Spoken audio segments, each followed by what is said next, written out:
Right, well, world leaders have expressed mixed reactions to the news that U.S. President Donald Trump has contracted the coronavirus.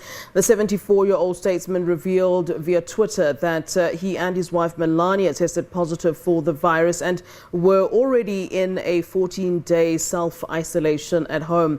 Allies such as Indian President Narendra Modi and Israeli Prime Minister Benjamin Netanyahu have sent their well wishes. Others such as European Council President Michel used it to highlight how the virus doesn't discriminate.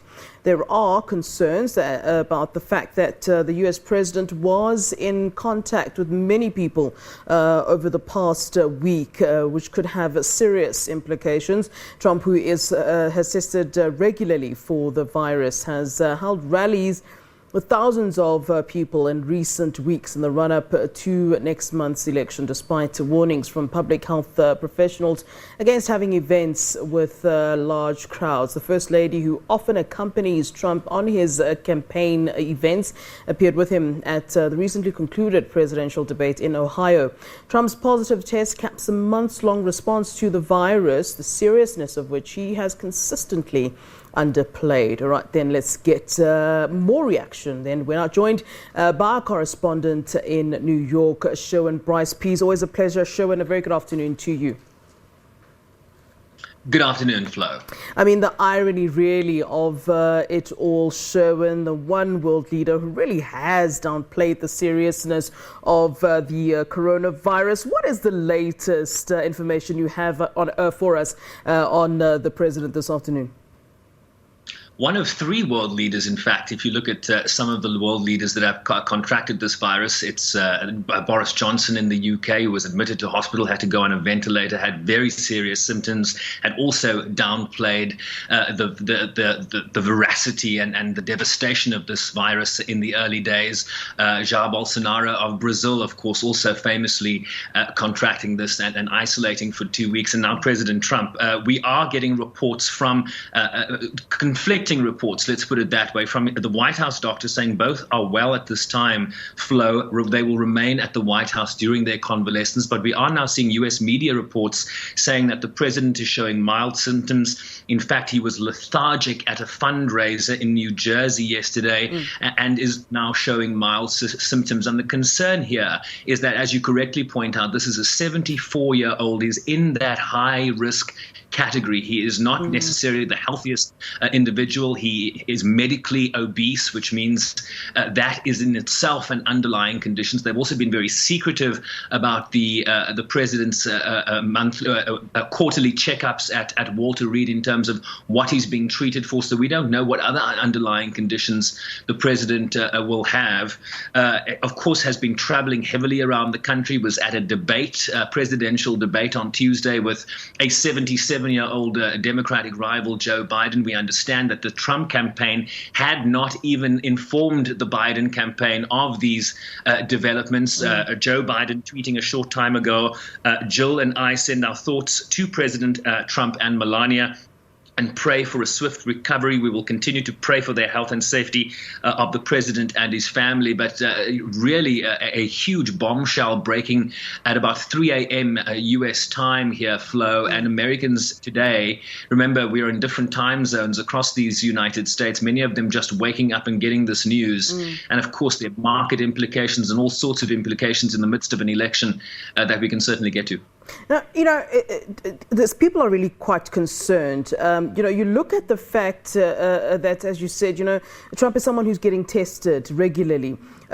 Staff around him, the White House, people in the White House are getting tested all the time. What does this then say about testing? I mean, the fact that even if one gets tested every day, one would think that would be some sort of a mitigating factor or some kind of a measure that would stop someone from contracting the virus. I mean, some of us who haven't even been tested or had to have tested. I mean, this is really quite scary that someone who is tested on such a regular basis, and I'm sure has an army of doctors around him, has contracted it. So what are people saying really in the States? I mean, as you say, some are just waking up to the news now. What are they saying really about the fact that perhaps this testing isn't even being beneficial then?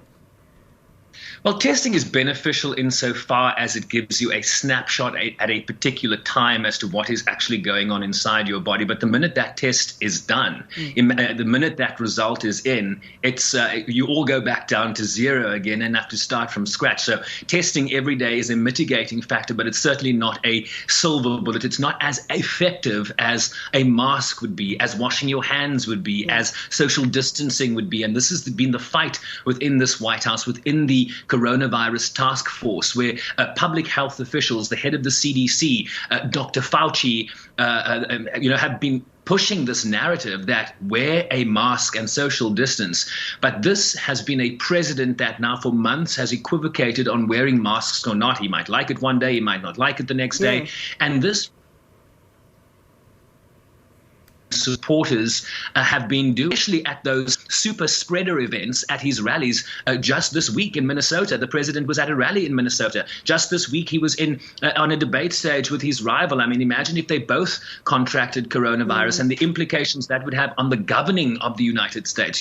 This also now brings into play, how's Mike Pence doing, the vice president? We can tell you that they were both, he and the second lady were tested this morning. Their results have come back negative. Joe Biden, of course, still has to be tested.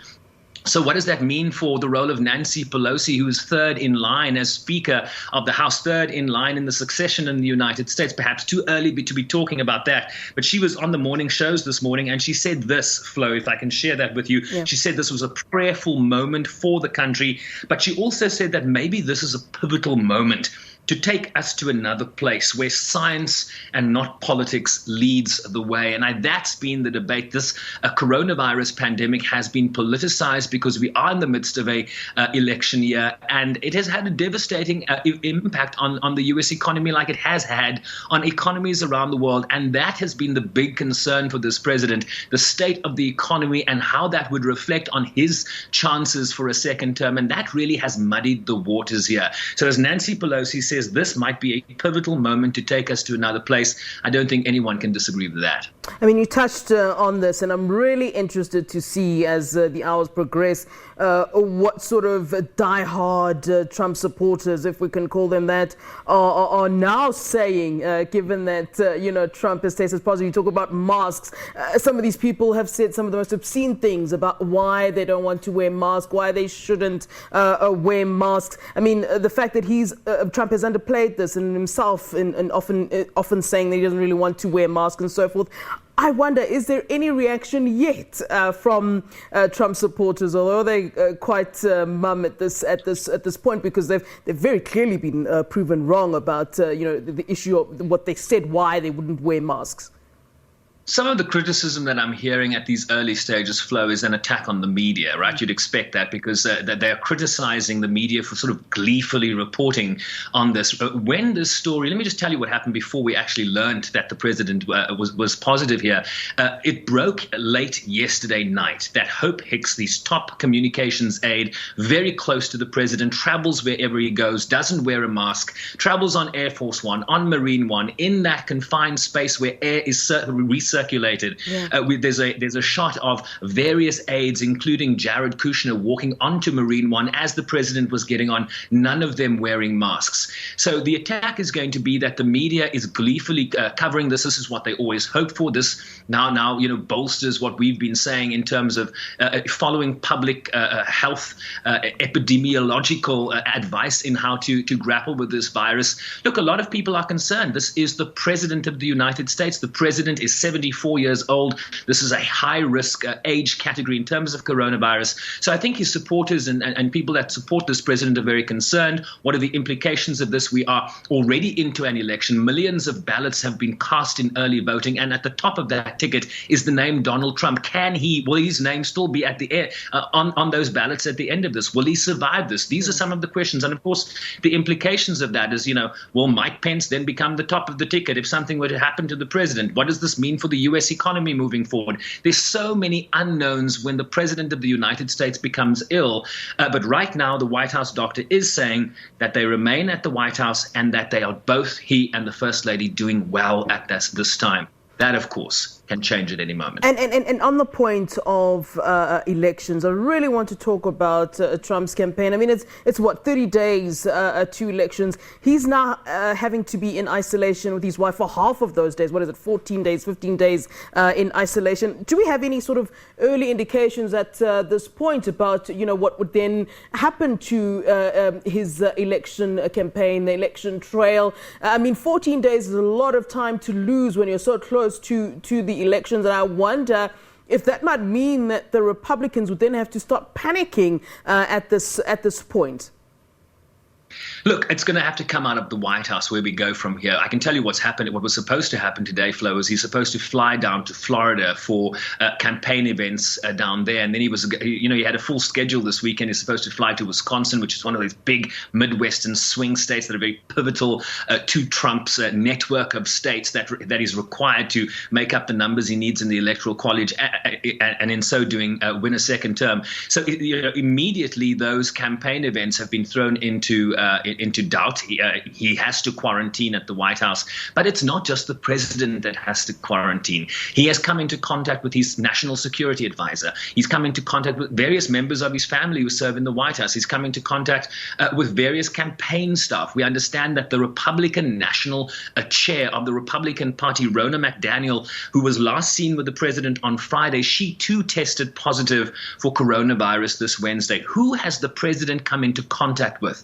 Who has Hope Hicks come into contact with? And, once you identify who are the people beyond the president or the first couple that need to quarantine now, and what the implications of all of those people having to quarantine is going to be on the campaign in terms of the people that plan the events, the Secret Service that are in very close proximity to this president, but we do see them always wearing masks. So that might have been a mitigating factor. Yeah. There are just so many unknowns here that we're still sort of grappling and coming to terms with, but the day shall reveal itself. Now, I mean, there's been a lot of mixed reactions, and I'm sure you've been taking a look at all of it. Some world leaders, they're saying, we wish President Trump very well. Some leaders taking a bit of a jibe at him and saying, well, yeah, now we can see how serious coronavirus is. And, as I look at Twitter too, I've kind of been having this morbid fascination to see what people are saying. And even there, a lot of mixed reaction. People saying, shouldn't laugh, this is very serious. And yes, it is Trump, but still this should be serious. I'm very interested to know